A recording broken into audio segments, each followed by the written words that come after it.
Crop improvement का first lecture है crop improvement first रबी crops. तो इसमें सबसे पहले कौन कौन सी रबी क्रॉप्स के बारे में हम लोग पढ़ेंगे उसके बारे में डिस्कस करते हैं। तो 3 सीरियल्स आपके सिलेबस में है, व्हीट, ऑट्स एंड बार्ले। उसके बाद पल्सेस जो हैं उसमें आते हैं chickpea, lentil and field P. Oil seed crops हैं आपके सिलेबस में, रेपसीड, मस्टर्ड एंड सनफ्लावर। इसके अलावा फोडर क्रॉप्स हैं जिसमें बरसीम, ऑट्स एंड ल्यूसर्न है। और कैश क्रॉप्स हैं जिसमें शुगर केन पढ़ेंगे हम। उसके बाद seed spices and medicinal plants हैं जिसमें हम लोग क्यूमिन, कोरिएंडर, फेनुग्रीक, फेनल, इसबगोल के बारे में पढ़ेंगे। और इसके अलावा वेजिटेबल्स के अंदर सिर्फ एक पोटैटो है। सबसे पहले इसमें हम लोग पढ़ेंगे ऑटोपॉलीप्लॉइडी के बारे में। तो जब प्लांट सेल्स के अंदर जीनोम की 2 से ज़्यादा कॉपीज प्रेजेंट हों और ये सभी की सभी कॉपीज सेम टाइप की हों, इसका मतलब सिर्फ एक ही स्पीसीज से बिलोंग करती हों, तो इस टाइप की जो पॉलीप्लॉइडी है उसको ऑटोपॉलीप्लॉइडी कहा जाता है। फॉर एग्जांपल अगर अपने बात करें तो ट्रिप्लॉइड जो है इसको 3x से शो किया जाएगा। यहाँ पे x जो है वो एक ही टाइप का जीनोम है। फॉर एग्जाम्पल जैसे कि बनाना जो है उसमें ट्रिप्लॉइड कंडीशन पाई जाती है। उसके बाद एलोपॉलीप्लॉइडी की बात करेंगे तो इसमें प्लांट सेल्स के अंदर जीनोम की जितनी भी कॉपीज प्रेजेंट होती हैं वो डिफरेंट टाइप की होती हैं, या हम ये कह सकते हैं कि जो जीनोम्स हैं वो डिफरेंट स्पीसीज से आते हैं। फॉर एग्जाम्पल टेट्राप्लॉइड जो है इसको 2x1 प्लस 2x2 से लिखा जाएगा। x1 एक टाइप का जीनोम है और x2 जो है वो दूसरे टाइप का जीनोम है। फॉर एग्जाम्पल इसमें आता है मस्टर्ड जो है, मस्टर्ड के अंदर कई स्पीसीज हैं जो कि टेट्राप्लॉइड होती हैं। उसके बाद हेक्साप्लॉइड की बात करें तो इसके अंदर 2x1 plus 2x2 plus 2x3, तो यहाँ पे 3 टाइप के जीनोम है, x1, x2 एंड x3। और ऐसी कंडीशन हमें व्हीट क्रॉप के अंदर देखने को मिलती है। उसके बाद एम्फी डिप्लॉइड की बात कर लेते हैं। तो इसमें क्या होता है, जब 2 डिफरेंट स्पीसीज के बीच में हाइब्रिडाइजेशन करवाया जाता है, यानी कि इंटरस्पेसिफिक हाइब्रिडाइजेशन करवाया जाता है, तो जो फर्टाइल प्लांट हमें मिलता है उसके अंदर अगर दोनों स्पीसीज से आने वाले जो जीनोम है वो अपनी डिप्लॉइड स्टेज के अंदर उपस्थित हों, तो इस प्रकार की कंडीशन को एम्फी डिप्लॉइड कहते हैं। फॉर एग्जांपल जैसे कि मस्टर्ड के अंदर हमें देखने को मिलता है। तो एम्फी डिप्लॉइड जो है इसके ऊपर 2 मार्क्स का क्वेश्चन आया हुआ है, तो इसकी डेफिनेशन आपको देनी है। उसके बाद बात करेंगे सेंटर ऑफ ओरिजिन की। तो इसकी जो कंसेप्ट थी वो एन.आई. वेविलोव के द्वारा दी गई थी। इसकी डेफिनेशन की बात करें तो ये एक ऐसा ज्योग्राफिकल एरिया है जहाँ पे ऑर्गेनिजम्स का या जो ग्रुप है वो फर्स्ट टाइम डिस्टिंक्टिव प्रॉपर्टीज या वेरिएशन जो है वो डेवलप करता है। सेंटर ऑफ ओरिजिन पे 2 मार्क्स की डेफिनेशन पूछी हुई है, तो ये आपको लिखनी है। उसके बाद बात करेंगे types of centres of region की। तो ये 2 प्रकार के होते हैं, प्राइमरी एंड सेकेंडरी। सबसे पहले प्राइमरी सेंटर ऑफ रीजन की बात करें तो ये एक ऐसा ज्योग्राफिकल एरिया है जहां पर किसी प्लांट स्पीसीज की मैक्सिमम डाइवर्सिटी प्रेजेंट होती है और साथ में उसके जो वाइल्ड रिलेटिव्स हैं वो भी वहां पर उपस्थित होते हैं, तो इसको हम लोग बोलेंगे प्राइमरी सेंटर ऑफ रीजन।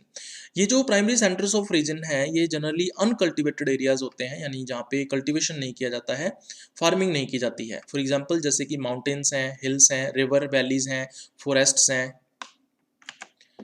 उसके बाद सेकेंडरी सेंटर ऑफ रीजन की बात करें तो ये एक ऐसा ज्योग्राफिकल एरिया है जहां पर मैक्सिमम डाइवर्सिटी जो है किसी प्लांट स्पीसीज की वो तो प्रेजेंट होती है, लेकिन इसके जो वाइल्ड रिलेटिव्स हैं वो वहां पर प्रेजेंट नहीं होते हैं, तो इसे हम लोग बोलते हैं सेकेंडरी सेंटर ऑफ रीजन।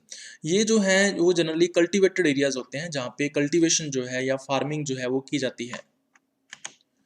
अब इस पे देखो 2 मार्क्स में क्वेश्चन आया हुआ है, explain secondary centre of region. तो आपको सेकेंडरी सेंटर ऑफ रीजन की डेफिनेशन देनी है।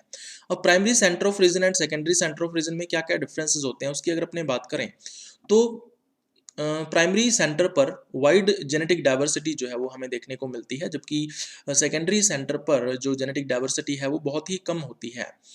प्राइमरी सेंटर जो है वहाँ पर हमें डोमिनेंट जीन्स जो है वो बहुत ज़्यादा संख्या के अंदर देखने को मिलते हैं, बहुत ज़्यादा नंबर में होते हैं, जबकि सेकेंडरी सेंटर पर जो रिसेसिव जीन्स हैं वो ज़्यादा नंबर के अंदर हमें देखने को मिलते हैं। उसके बाद जो प्राइमरी सेंटर है वहाँ पर हमें वाइल्ड कैरेक्टर्स प्लांट्स के अंदर ज़्यादा देखने को मिलते हैं, जबकि जो सेकेंडरी सेंटर है वहाँ पर मोस्टली जो क्रॉप्स के कैरेक्टर्स होते हैं, डिजायरेबल जो कैरेक्टर्स होते हैं वो इसमें पाए जाते हैं। प्राइमरी सेंटर्स की बात करें तो इसमें क्रॉसिंग ओवर जो है वो बहुत ही कम देखने को मिलता है, जबकि जो सेकेंडरी सेंटर है यहाँ पे क्रॉसिंग ओवर ज़्यादा देखने को मिलता है। प्राइमरी सेंटर की बात करें तो यहाँ पर केवल और केवल नेचुरल सिलेक्शन ही होता है प्लांट्स के अंदर, जबकि अगर अपने सेकेंडरी सेंटर की बात करें तो यहाँ पर नेचुरल और आर्टिफिशियल सिलेक्शन दोनों जो हैं वो यहाँ पे काम करते हैं। उसके बाद 8 सेंटर्स ऑफ रीजन की बात कर लेते हैं हम लोग। तो इसमें टोटल 8 सेंटर्स हैं जो कि एन.आई. वाविलोव के द्वारा बनाए गए थे। तो इनके नाम आपको ध्यान में रखने हैं, जिसमें पहले 6 हैं China, Indian centre, central Asia, minor Asia, Mediterranean centre and Ethiopian centre. ये जो पहले 6 सेंटर्स हैं इनको हम लोग बोलते हैं ओल्ड वर्ल्ड। उसके बाद 2 सेंटर्स और हैं, central America and south America, और इन लास्ट 2 सेंटर्स को हम लोग बोलते हैं न्यू वर्ल्ड। तो यहाँ पे देख सकते हो आप मैप के अंदर जो सेंटर्स ऑफ रीजन है कल्टिवेटेड प्लांट्स के वो शो किए हुए हैं। तो इसमें सबसे पहला फर्स्ट चाइना हो जाएगा, सेकंड इंडिया हो जाएगा, उसके बाद थर्ड सेंट्रल एशिया। तो इस तरह से जो 3 सेंटर हैं वो बिल्कुल एक दूसरे के साथ जुड़े हुए हैं। उसके बाद चौथा और पांचवा जो है ये यूरोप के अंदर आपको देखने को मिल जाएंगे, और उसके बाद छठा जो है ये अफ्रीका कंटिनेंट में देखने को मिलता है। तो ये 6 के 6 सेंटर्स ओल्ड वर्ल्ड कहलाते हैं। उसके बाद न्यू वर्ल्ड में अगर अपने चलें तो 7वां सेंटर सेंट्रल अमेरिका, और 8वां सेंटर जो है ये साउथ अमेरिका के अंदर हमें देखने को मिलता है। तो ये 7वां और 8वां जो है इसको न्यू वर्ल्ड कहा जाता है। अब देखो क्वेश्चन किस तरह से आया हुआ है, define centre of region. Definition देनी है आपको, name primary centres of region, जो प्राइमरी सेंटर ऑफ रीजन है उनके नाम देने हैं। How these centres are useful in improving present day crop plants, किस प्रकार से ये जो सेंटर्स हैं वो क्रॉप इम्प्रूवमेंट के अंदर हेल्प करते हैं। तो ये 15 मार्क्स में क्वेश्चन जो है वो आपको कंप्लीट करना है। उसके बाद बात करेंगे परफेक्ट वर्सेस इम्परफेक्ट फ्लावर की। तो परफेक्ट फ्लावर कौन सा होता है, ऐसा फ्लावर जिसके अंदर दोनों के दोनों male and female reproductive parts पाए जाते हैं, यानी कि स्टेमन्स एंड कार्पल्स दोनों प्रेजेंट होते हैं, तो इसको परफेक्ट फ्लावर बोलते हैं। इसका मतलब एक बाइसेक्सुअल जो फ्लावर होता है उसको परफेक्ट फ्लावर हम लोग मान सकते हैं। इम्परफेक्ट फ्लावर की अगर अपने बात करें तो एक ऐसा फ्लावर जिसमें केवल एक ही रिप्रोडक्टिव ऑर्गन होता है, या तो मेल या फिर फीमेल, जिसमें या तो स्टेमन्स होगा या फिर कार्पल्स होंगी। तो ऐसा जो फ्लावर है वो इम्परफेक्ट फ्लावर कहलाता है। इसका मतलब ये हुआ कि जो यूनिसेक्सुअल फ्लावर्स होते हैं उनको हम लोग इम्परफेक्ट फ्लावर कह सकते हैं। तो परफेक्ट फ्लावर के ऊपर 2 नंबर की डेफिनेशन इन्होंने पूछी हुई है, तो ये आपको लिखनी है। उसके बाद डाइक्लाइनी और यूनिसेक्सुअलिटी क्या चीज़ होती है, तो इसको सबसे पहले हम लोग डेफिनेशन अगर अपने देखें तो जब प्लांट्स के अंदर यूनिसेक्सुअल फ्लावर्स पाए जाते हैं तो इस तरह की कंडीशन डाइक्लाइनी या यूनिसेक्सुअलिटी कहलाती है। अब ये 2 टाइप की होती है आगे, मोनोइशियस एंड डायोशियस। मोनोइशियस की बात करें तो जब मेल एंड फीमेल फ्लावर दोनों के दोनों जो फ्लावर्स हैं वो सेम प्लांट के ऊपर पाए जाते हैं, तो ऐसी कंडीशन को मोनोइशियस बोलते हैं। फॉर एग्जाम्पल जैसे कि मेज क्रॉप के अंदर ऐसा होता है। दूसरा डायोशियस की बात करें तो इसमें क्या होता है, जो मेल एंड फीमेल फ्लावर्स हैं वो डिफरेंट प्लांट्स पर पाए जाते हैं। मेल फ्लावर्स मेल प्लांट पर पाए जाएंगे और फीमेल फ्लावर्स फीमेल प्लांट पर पाए जाएंगे, तो ऐसी कंडीशन को डायोशियस बोलते हैं। तो ऐसा हमें देखने को मिलता है पपाया के अंदर, इसके अलावा जो डेट पाम है उसमें देखने को मिलता है। अब क्वेश्चन देखो किस तरह से आया हुआ है, in which condition staminate and pistillate flowers occurs on the same plants. तो ये कहता है कि मेल एंड फीमेल फ्लावर्स जो है वो सेम प्लांट पर पाए जाते हैं, तो ऐसी कंडीशन को हम लोग क्या बोलते हैं, मोनोइशियस कंडीशन। तो यहाँ पे आंसर आ जाएगा मोनोइशियस। इसके बाद मोनोइसी पे 2 मार्क्स का क्वेश्चन पूछा हुआ है, तो ये आपको लिखनी है डेफिनेशन इसकी। उसके बाद ब्रीडिंग ऑब्जेक्टिव्स की हम लोग बात कर लेते हैं। तो जो क्रॉप प्लांट्स के अंदर ब्रीडिंग करवाई जाती है वो उसके कई मेन ऑब्जेक्टिव्स हो सकते हैं। जैसे सबसे पहले हायर यील्ड है, यील्ड को इंक्रीज करना है पर हेक्टेयर। उसके अलावा क्वालिटी इंप्रूवमेंट है ताकि जो प्रोडक्ट है उसका मार्केट प्राइस अच्छा मिल सके। इसके अलावा डिजीज़ एंड इंसेक्ट रेजिस्टेंस है, जिससे जो क्रॉप प्रोडक्शन है वो ज़्यादा हो सके। इसके अलावा अर्ली मैचुरेशन है, कम टाइम में पककर या मैच्योर हो सके हमारी जो क्रॉप वैराइटीज़ हैं। इसके अलावा फोटो इनसेंसिटिविटी है, तो जो क्रॉप प्लांट है वो फोटो पीरियड के अगेंस्ट इनसेंसिटिव होना चाहिए ताकि किसी भी एरिया के अंदर उसको ग्रो करवाया जा सके। इसके अलावा नॉन शैटरिंग है, तो शैटरिंग की जो प्रॉब्लम है वो मस्टर्ड में रहती है जैसे, तो इसीलिए हमें उसे ग्रीन स्टेज के अंदर ही उसकी हार्वेस्टिंग करनी पड़ती है। तो नॉन शैटरिंग का मतलब ये है कि हम लोग ऐसी वैरायटीज़ को डेवलप करें जिसमें शैटरिंग की जो प्रॉब्लम है वो ना हो। उसके बाद सिंक्रोनस मैच्योरिटी जो है, जितने भी प्लांट्स हैं क्रॉप के अंदर वो एक ही टाइम पर मैच्योर हो सकें और एक ही टाइम पर हम लोग उसकी हार्वेस्टिंग एंड थ्रेशिंग कर सकें। इसके अलावा ड्रॉट एंड सॉल्ट रेजिस्टेंस, तो ये एबायोटिक स्ट्रेस है जो कि प्लांट्स को प्रोडक्शन को कम कर देता है, जिससे जो यील्ड है पर हेक्टेयर वो कम हो जाती है। तो इनके अगेंस्ट रेजिस्टेंट वैरायटीज़ को डेवलप करना हमारा ऑब्जेक्टिव रहता है।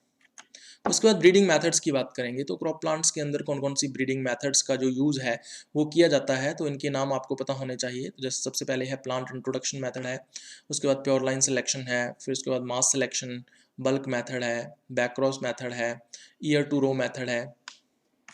उसके बाद रिकरेंट सिलेक्शन है, हेटेरोसिस ब्रीडिंग है, म्यूटेशन ब्रीडिंग है, क्लोनल सिलेक्शन है। तो ये कुछ ब्रीडिंग मेथड्स हैं जिनके नाम आपको ध्यान में रखने हैं। उसके बाद कुछ इंपॉर्टेंट डेफिनेशंस की हम लोग बात करेंगे। सबसे पहले आता है एपोमिक्सिस। तो जब एम्ब्रियो एंड सीड का फॉर्मेशन जो है वो विदाउट फर्टिलाइजेशन होता है तो इसको हम लोग बोलते हैं एपोमिक्सिस। नॉर्मली क्या होता है, जो एम्ब्रियो एंड सीड किस में बनता है, सेक्सुअल रिप्रोडक्शन में बनता है। और कैसे बनता है, फर्टिलाइजेशन से बनता है। लेकिन यहाँ पर फर्टिलाइजेशन नहीं हो रहा तो इसका मतलब एपोमिक्सिस क्या है, एक तरह का एसेक्सुअल रिप्रोडक्शन है।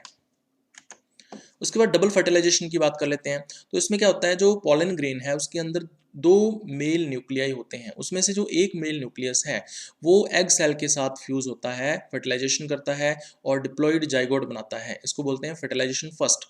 और उसके बाद जो अदर या दूसरा जो मेल न्यूक्लियस होता है वो दो पोलर न्यूक्लियाई के साथ फ्यूज होता है, जिससे एक ट्रिप्लॉइड पैन बनता है, प्राइमरी एंडोस्पर्म न्यूक्लियस।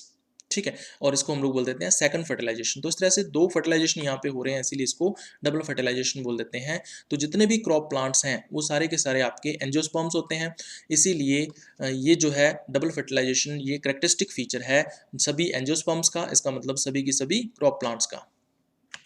उसके बाद ट्रिपल फ्यूजन की बात करें तो ये भी सभी एंजियोस्पर्म्स का यानी कि क्रॉप प्लांट्स का कैरेक्टरिस्टिक फीचर है, जिसमें क्या होता है, जो डबल फर्टिलाइजेशन है उसमें जो सेकंड फर्टिलाइजेशन होता है तो उसके अंदर जो एक मेल न्यूक्लियस है वो दो पोलर न्यूक्लियाई के साथ फ्यूज होता है और इसके फलस्वरूप क्या बनता है, ट्रिप्लॉइड प्राइमरी एंडोस्पर्म न्यूक्लियस, जिसको पैन कहा जाता है, वो बन जाता है। ठीक है, तो यहाँ पे हम लोग देख सकते हैं कि जो 3 न्यूक्लियाई हैं वो आपस में फ्यूज हो रहे हैं, फर्टिलाइजेशन कर रहे हैं, तो इसीलिए इसको बोल देते हैं ट्रिपल फ्यूजन।